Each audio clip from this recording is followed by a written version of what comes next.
Perkenalkan, nama lengkap saya Sri Ningsih Milda Toto. Saya selaku Ketua dari Kelompok 5 Manajemen Keuangan dengan NIM 19190358 dan berikut adalah anggota kelompok saya. Shalom, perkenalkan nama saya Maria M. Batu, NIM 19190045, Prodi Akuntansi, kelas A semester 3.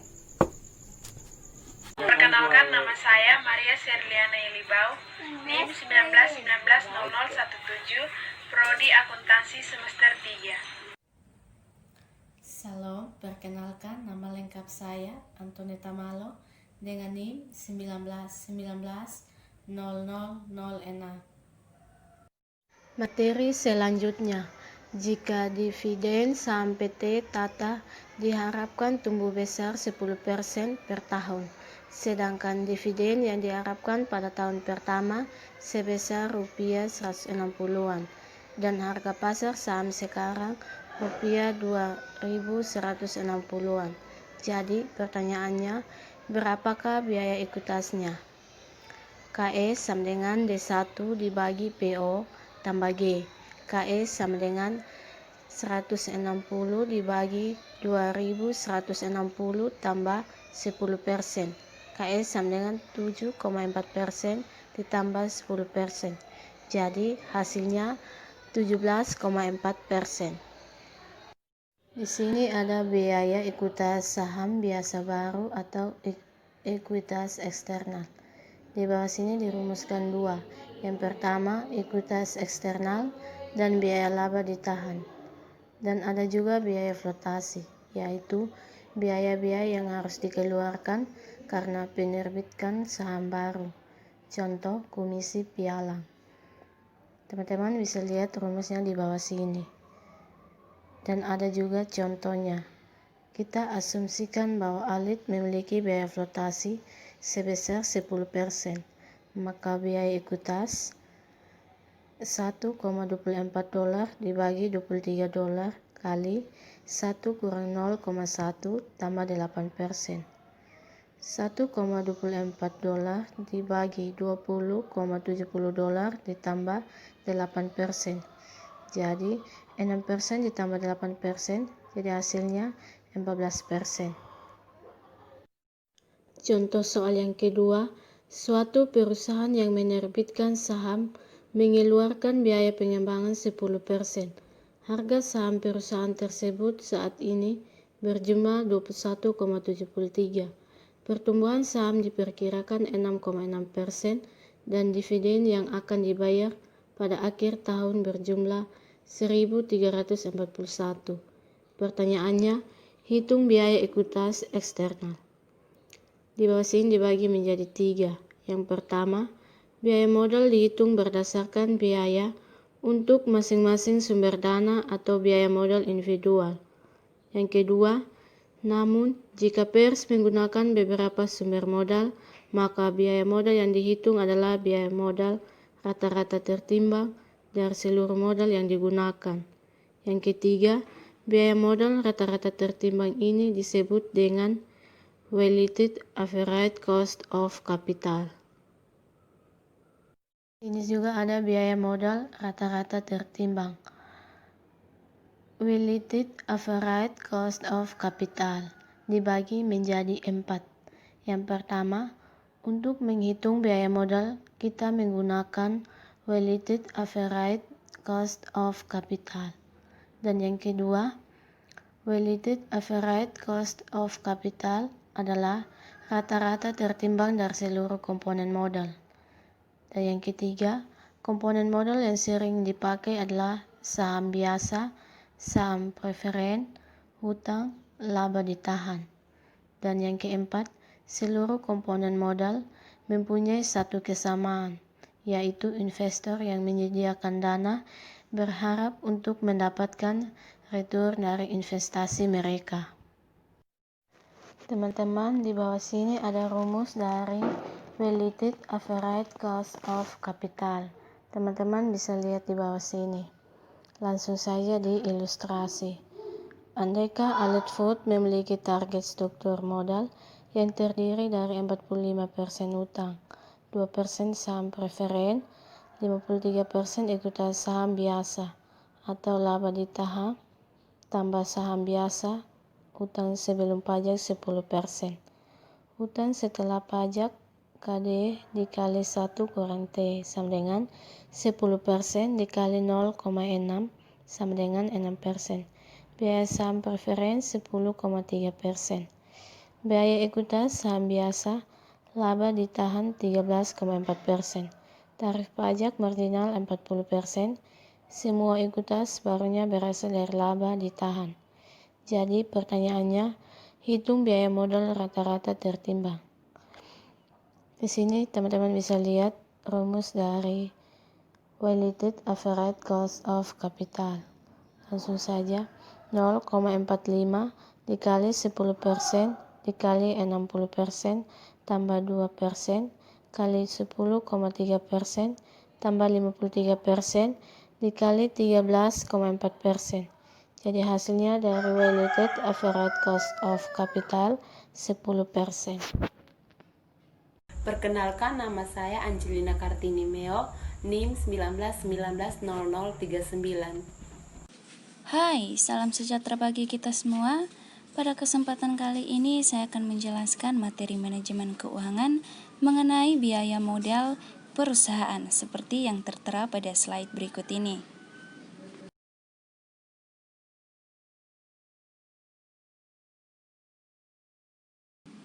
Nah, di dalam biaya modal perusahaan terdapat yang namanya aktiva dan juga pasiva, seperti yang tertera dalam slide berikut ini.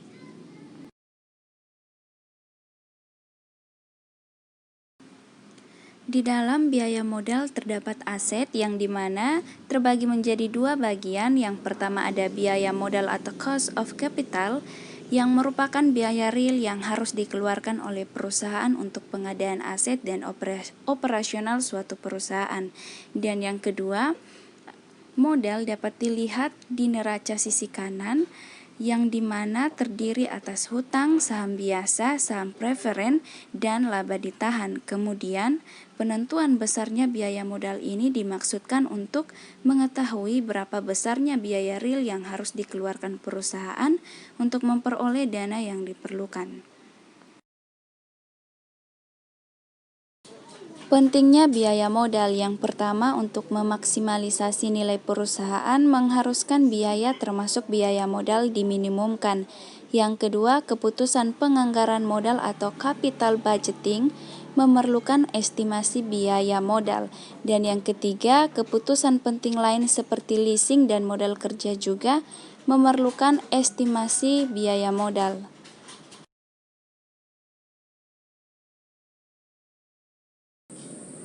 Contoh, Tuan A akan meminjam uang sebesar 1 juta rupiah dengan jumlah bunga 2% per bulan untuk waktu 6 bulan. Biaya administrasi dan biaya lainnya sebesar 50.000. Dan untuk menjawab pertanyaan ini, teman-teman bisa lihat pada slide yang sudah tertera. Jadi, biaya memperoleh modal pinjaman adi bunga ditambah biaya administrasinya dilakukan dengan perhitungan 2% dikali 6 bulan dikali 1 juta ditambah 50 menghasilkan 170.000. Dan untuk menghitung biaya modal per bulan dilakukan dengan perhitungan 170.000 dibagi 1 juta dibagi 6 menghasilkan 0,0283 atau 2,83%, sehingga dapat ditarik kesimpulan bahwa lebih besar dari bunga menurut kontrak yang hanya 2%. Fungsi biaya modal terkait dengan pajak yang dikenakan pada perusahaan. Biaya modal yang dikenakan pada modal pinjaman berbeda dengan biaya modal dari modal sendiri. Konsep perhitungan biaya modal didasarkan pada perhitungan. Terdapat dua perhitungan, yang dimana perhitungan pertama sebelum pajak atau before tax basis, yang diperlukan disesuaikan dulu dengan pajak sebelum dilakukan perhitungan biaya modal rata-ratanya seperti obligasi. Dan yang kedua setelah pajak atau after tax basis. Dan sebagai discount rate untuk menentukan diterima atau ditolaknya suatu usulan investasi, yaitu dengan cara membandingkan tingkat keuntungan atau rate of return dari usulan investasi tersebut dengan biaya modalnya. Dan biaya modal di sini adalah biaya modal yang menyeluruh atau overall cost of capital.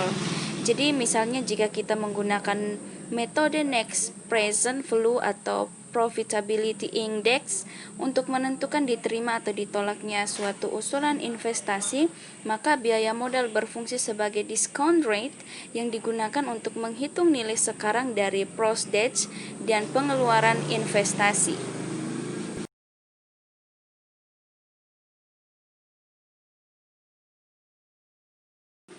Dan untuk bagian ini saya akan menjelaskan beberapa materi yang bersangkutan dengan biaya hutang. Biaya hutang atau yang biasa kita kenal dengan istilah cost of debt merupakan biaya komponen hutang yang digunakan untuk kalkulasi biaya modal rata-rata tertimbang. Dalam perhitungan WACC, kita memakai biaya hutang setelah pajak yang dimana terdapat KD 1 kurang T, dan T merupakan tarif pajak perusahaan. Contohnya KD 10%, pajak 15%. Yang ditanyakan berapa biaya hutang setelah pajak. Jadi perhitungannya 10%, 1 dikurang 15%, sehingga mendapatkan hasil 8,5%. Di dalam biaya hutang yang perlu diingat bahwa penggunaan hutang sebagai modal menurunkan penghasilan yang dikenai pajak karena bunga yang harus dibayar. Karena itu, penggunaan hutang dapat mengurangi pajak yang dibayar.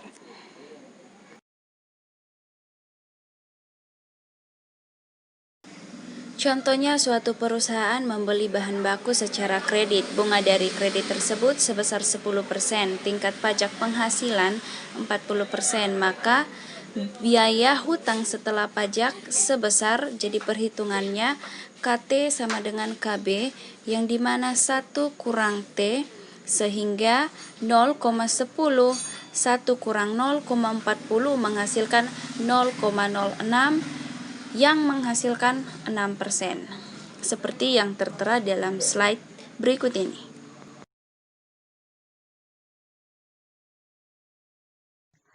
Baik, saya akan melanjutkan materi pada bagian biaya saham preferen. Biaya saham preferen adalah tingkat keuntungan yang dinikmati pembeli saham preferen menggunakan rumus KP sama dengan DP per PN. Dengan keterangan DP sama dengan dividen saham preferen tahunan, sedangkan PN sama dengan harga saham preferen bersih yang diterima perusahaan penerbit atau setelah dikurangi biaya peluncuran saham atau flotation cost. Dengan contoh soal, PT Aksara menjual saham preferen yang memberikan dividen 10.000 per tahun, harga saham 100.000 dengan flotation cost 2,5 per lembar saham. Kita menggunakan rumus KP sama dengan DP bagi PN sama dengan 10 dibagi 97,5 sama dengan 10,26%. Contoh yang kedua, sebuah perusahaan mempunyai saham preferen yang telah beredar yang memberikan dividen 23.000 per lembar dan harga jual 105.000. Jika perusahaan mengeluarkan biaya lagi emisi saham preferen, maka yang bersangkutan akan terkena biaya pertanggungan 2,5.000 per lembar saham. Berapa nilai saham preferen? Di sini kita menggunakan rumus seperti yang di atas, KP sama dengan DP dibagi PN dengan nilai 23 dibagi 102,5 sama dengan 0,224 atau sama dengan 22,4%. Kemudian masuk pada biaya laba ditahan. Biaya laba ditahan, yang pertama, perusahaan dapat memperoleh modal sendiri melalui dua cara. Yang pertama, menahan sebagian laba, dan yang kedua, menerbitkan saham biasa baru. Apabila perusahaan menahan sebagian labanya untuk modal, apakah ada biayanya? Laba dapat dibagikan berupa dividen dan investor dapat menginvestasikan uang itu dengan membeli saham, obligasi, real estate, dan lain-lain. Oleh karena itu, perusahaan harus dapat memberikan keuntungan paling tidak sama dengan keuntungan yang dapat diperoleh oleh pemegang saham pada alternatif investasi yang memiliki risiko yang sama dengan risiko perusahaan. Masuk pada dua cara menaksir. Yang pertama, pendekatan CAPM, dan yang kedua, pendekatan discounted cash flow. Yang pertama, pendekatan CAPM dengan menggunakan rumus KS sama dengan KRF ditambah KM kurang KRF dikali BI. Dengan keterangan, KS sama dengan tingkat keuntungan yang diisyaratkan pada saham perusahaan I. KRF sama dengan risk-free rate atau bunga bebas risiko. Kemudian KM sama dengan tingkat keuntungan portofolio pasar, dan BI sama dengan beta saham perusahaan I. Baik, di sini saya akan melanjutkan satu pendekatan CAPM. KS sama dengan KRF tambah KM kurang KRF kali B. KS tingkat keuntungan yang disyaratkan pada saham perusahaan I. KRF sama dengan risk free rate atau bunga bebas risiko. KM sama dengan tingkat keuntungan portofolio pasar. BI sama dengan beta saham perusahaan I. Berikut pendekatan CAPM. Langkah 1, estimasi suku bunga bebas risiko KRF. Langkah 2, estimasi koefisien beta saham B1. Langkah 3, estimasi tingkat pengembalian yang diharapkan atas pasar atau atas rata-rata saham KM.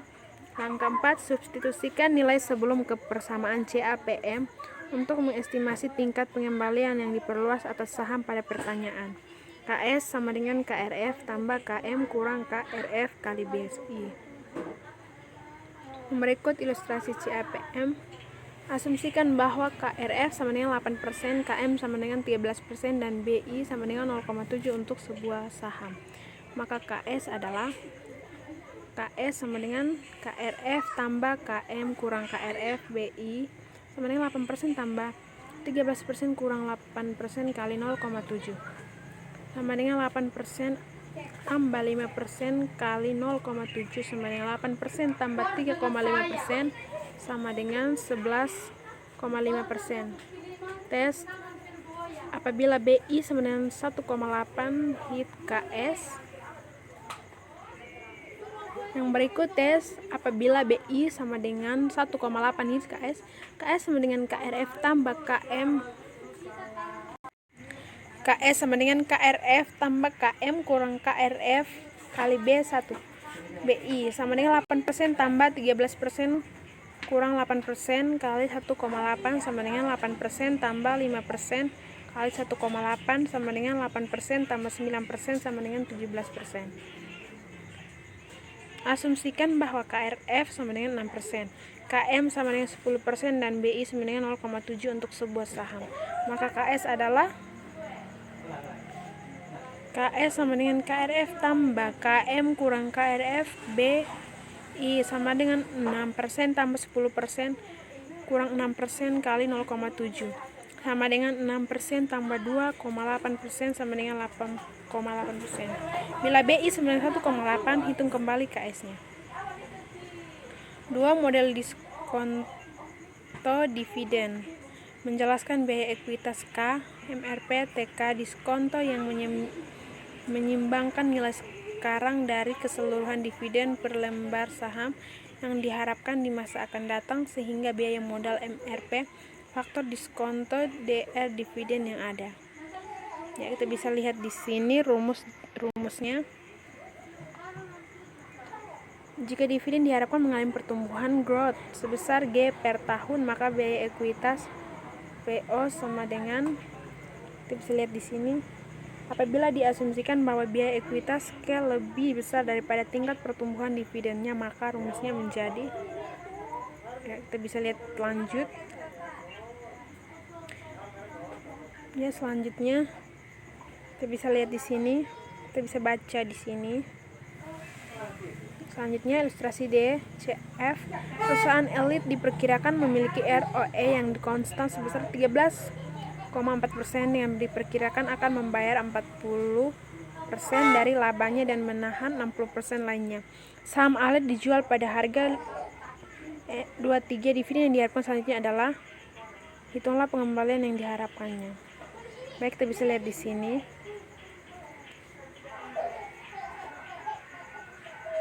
Baik, saya akan menjelaskan materi berikutnya.